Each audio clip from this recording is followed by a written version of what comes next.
Hey everybody, thanks for clicking that thumbnail and welcome to Talking Habs. So in this video we're going to talk about Pierre-Luc Dubois.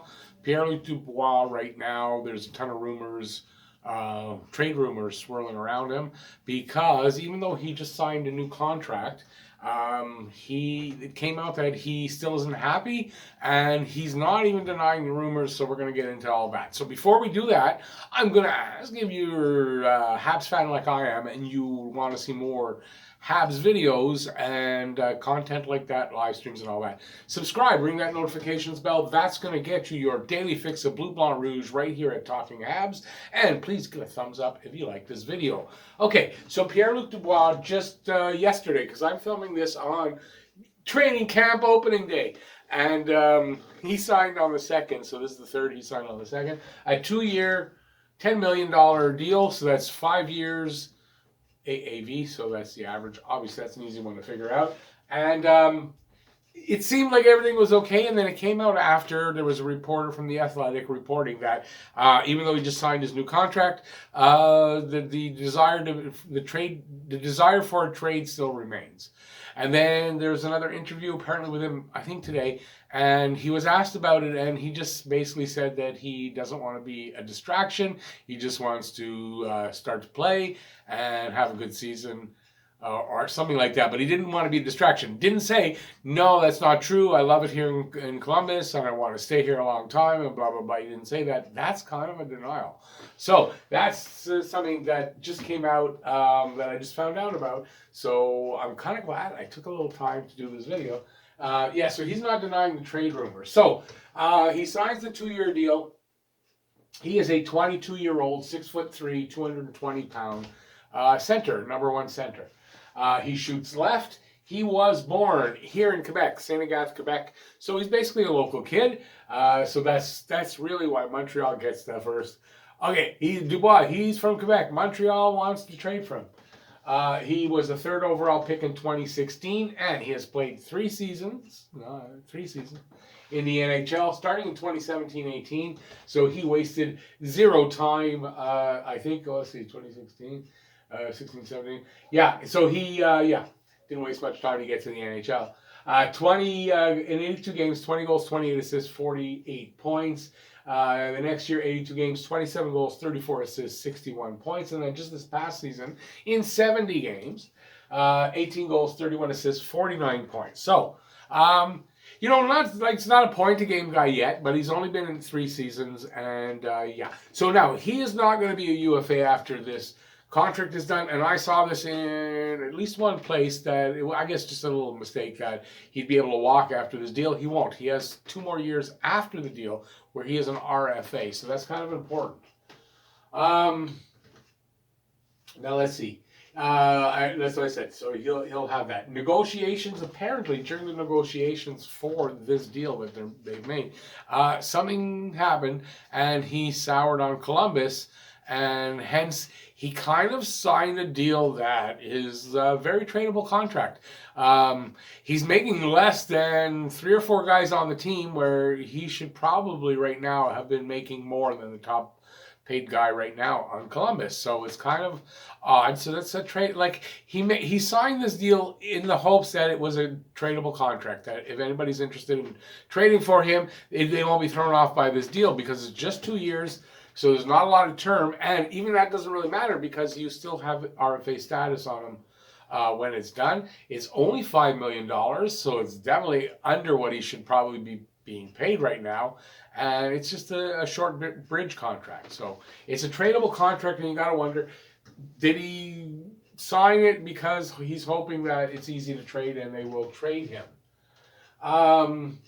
Columbus seems to have a little bit of trouble holding on to their stars. If you look at 2 seasons ago where they lost Sergei Bobrovsky, they lost Artemi Panarin, they wouldn't resign. They lost Matt Duchene, who they just traded for at the trading deadline. He wouldn't stay there. And same for Ryan Dzingel. he also would not stay there. So they seem to be having trouble holding on to these guys. So I don't know if it's their negotiating tactics or whatever, but Dubois also seems to want to be walking, because if he was not thinking that he would like to be traded, he would have denied it in that interview where he just said he doesn't want to be a distraction, because that's not saying I want to stay here in Columbus. The rumors are not true. It's saying that, yeah, I know all about that. Yeah, that's what's happening, but I just don't want to be a distraction. That's kind of what that's saying. So yeah, so there's the trade rumors. So of course Montreal is brought up, and the first one I heard was Deneau and Caulfield for Dubois. So that's up on the board. So Deneau, Caulfield. I added a pick. Now, so we're going to see if I would accept any of these deals. KK and Drouin, that kind of makes sense to me. KK, not Deneau. Deneau is a free agent at the end of the season. He could walk. Why would they want to take a guy, giving up Dubois, right? Why would they want to take a guy that maybe they not going to be able to sign? Because as we know, they have trouble signing their stars, so maybe Deneau walks. So yeah, so you don't want to just take Deneau. You're going to want the Caulfield. That's why Caulfield's probably involved in the trade rumors that are really out there. Now, for me, it makes more sense KK, because KK is a very similar player to Dubois. He's basically 2 years behind. In 2 years, you can almost expect that KK should be a lot like Dubois. So I can see that they would want KK maybe over Deneau. So, and they're definitely going to want a center, right? Dubois is a center. They're going to need a center in return. They only have Domi there. Domi could be number one center material. Definitely, he did it here. But they're going to need another center behind them at the very least. So you can see KK being the guy. I could see that. Don't know that I like it, but I can see that. Throw in Drouin with that, and they get a roster player. Salary-wise, it's basically just a little bit over what they just signed Dubois to. KK, he's on an ELC that will be expiring, but you have the RFA rights, so you can easily sign him. You just have to qualify him, and then you can work out something, right? So he doesn't have a lot of leverage. You do as a team, so you know it works out, and you're taking on about the same salary as you're giving up in Dubois. They're probably going to want a little more than that, and maybe like a pick or a prospect, and that would be for Dubois. I added in Foudy. One of the reasons I thought Foudy was a French player, he's not. He's from Toronto, but he's one of their prospects, decent prospects. So if you're giving KK Drouin a pick and a prospect, or a pick or a prospect, you want something more than Dubois. Although I think Columbus is going to ask a lot. I really do. I think they're going to ask a lot. And when you are when you're trading for a guy like Dubois, right, who's a big player, you're giving up a lot. If they're asking for a lot and you're willing to pay that, what is it doing to the team? What kind of holes are you creating? You could say then, well, it's only a pick and a prospect added in, but the prospect is probably going to be a good one, and he could be somebody that's on your team down the road, and then he's not there, so you're creating a hole there. The pick could be a pick that was used to get somebody that makes the NHL. So, you know, down the road, it could have implications. So yeah, you kind of want something else back with Dubois. So that's one of them. KK and Armia. That could both Finnish players. The GM over in Columbus is Finnish. Jarmo Kekkonen. I never know how to pronounce his last name. But it's a Finnish connection. Maybe he'd want the two of them. And listen, Armia is a good player. KK, I believe, is going to turn out to be a very good player along the lines of Dubois, what Dubois is going to do. You probably have to give them a defenseman on the roster, someone like Mete or Kulak, you know, because you're not giving Romanov. You want to avoid that. You just signed Edmondson. You're probably not trading him. I doubt you want to trade Sherrod. You're not trading Petrie. You're not trading Weber. So it's going to be a roster needs, probably Mete or Kulak, and a prospect or a pick to go along with that. And that's for Dubois alone, maybe Dubois and Foudy. I haven't decided yet. I decide like I'm making the trade. Then you got KK Tatar and Ryan Paling, who I put paying. Paying, that's not the right way to spell it. So we're gonna just, I don't want to be OCD on this. It's gonna be in blue because I have blue on me. All right, so KK we talked about, makes sense. Young guy, sort of like Dubois. So you can see that they'd want KK, but they're gonna obviously want more. KK does not have the experience.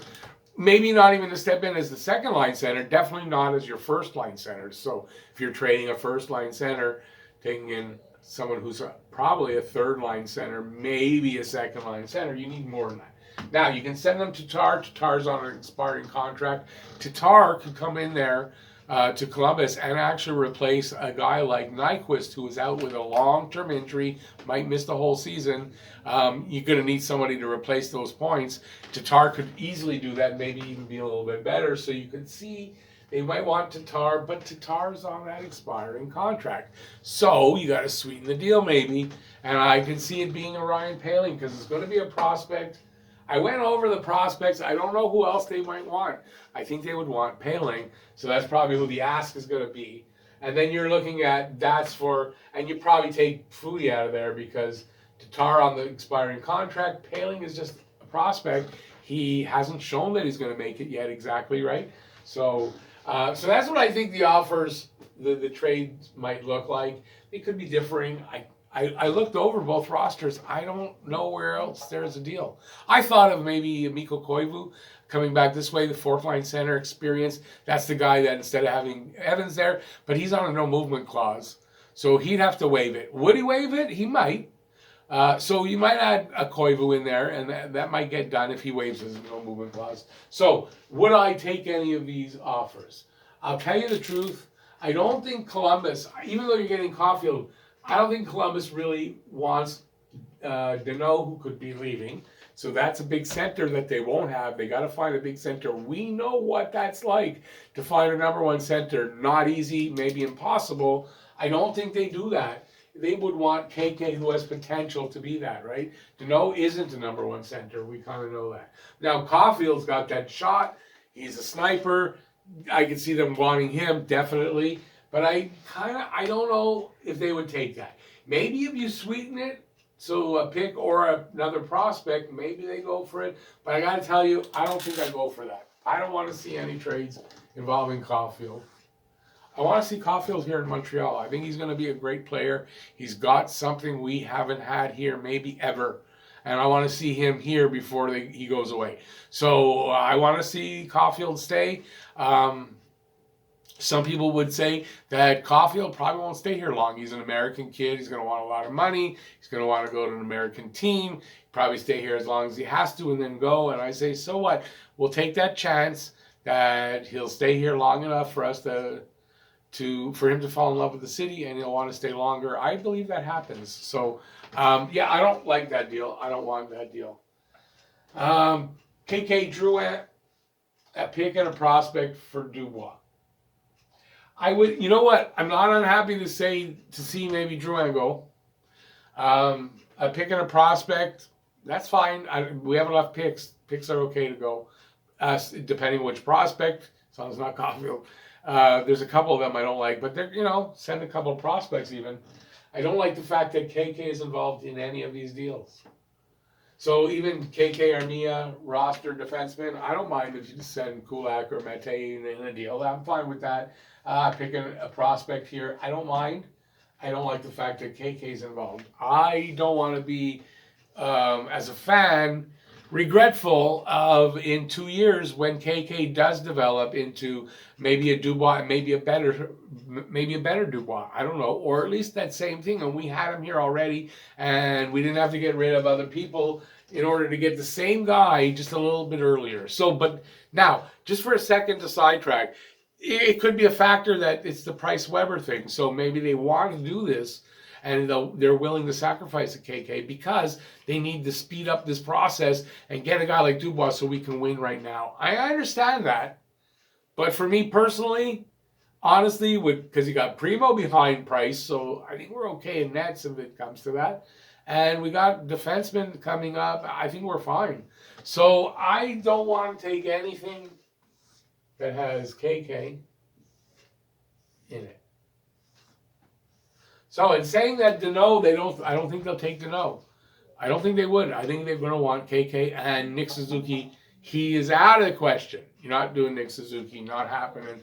So I think that I wouldn't do this trade. I wouldn't do this trade right now, and I don't think the trade will happen.